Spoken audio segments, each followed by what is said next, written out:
நான் இங்கே சென்னையில் ஒரு ஹாஸ்டலில் ஸ்டே பண்ணிவிட்டு இங்கே ஒரு கம்பெனியோட அட்மினாக ஒர்க் பண்ணிகிட்ருக்கேன். எனக்கு ஹாஸ்டலில் இருக்கிறதுல ரொம்ப சேஃப்டியாக இருக்குது. அந்த 10 இயர்ஸ் முன்னாடி நாங்கள் எங்கள் வெளியில் போகணும் வரணும் அப்படின்னு உள்ளதில் நாங்கள் கொஞ்சம் பயந்துட்டோ அல்லது ஒர்க் பண்ணுறதுலையோ அல்லது வந்து போகிறதுலையோ எந்த டிஃபிகல்ட்டும் எனக்கு சென்னையில் கிடையாது. ஆல்சோ வந்து நான் இந்த ஆஃபீஸ்லேருந்து லேட் நைட்டு கூட நான் இங்கேருந்து ட்ராவல் பண்ணிகிட்ருக்கோம். இப்போது பொறுத்த வரைக்கும் இந்த 10 இயர்ஸ்க்குள்ளே நாங்கள் வந்து ஃப்ரீயாகவே எங்கே வேணுனாலும் ட்ராவல் பண்ணலாம், எந்த நைட்டு வேணுனாலும் ட்ராவல் பண்ணலாம். லேட் நைட்டு ட்ராவல் பண்ணுறதுக்கு எனக்கு ஒன்று நான் பஸ்ஸில் போவேன் இல்லாத பின்கோட்டோ அந்த மாதிரி ஏதாவது போவோம். பஸ் சர்வீஸு ரொம்ப யூஸ்ஃபுல்லாக இருக்குது.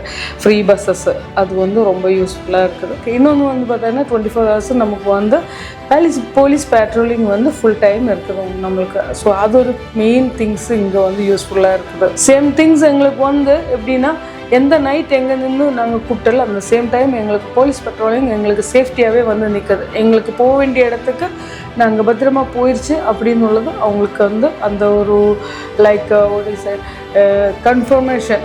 I am fully happy to this. Especially வந்து இந்த அரசியல் வந்ததுக்கப்புறம் ரொம்பவே லேடிஸுக்கு சேஃப்டியாக இருக்குது. லேடிஸ் எங்கே வேணுனாலும் நம்ம போய் ஒர்க் பண்ணலாம், எந்த நைட் வேணுனாலும் நம்ம ட்ராவல் பண்ணலாம். அல்ல சம்டைம் நான் மிட் நைட் எல்லாம் வந்து ஊர்லேருந்து வந்து ட்ராவல் பண்ணிட்டு வந்து பஸ்ஸில் இறங்கி இருக்குது. ஸோ என்னோடய ஹாஸ்டலுக்கு நான் போகிறதுக்கு கூட எனக்கு ட்ரபிள் கிடையாது.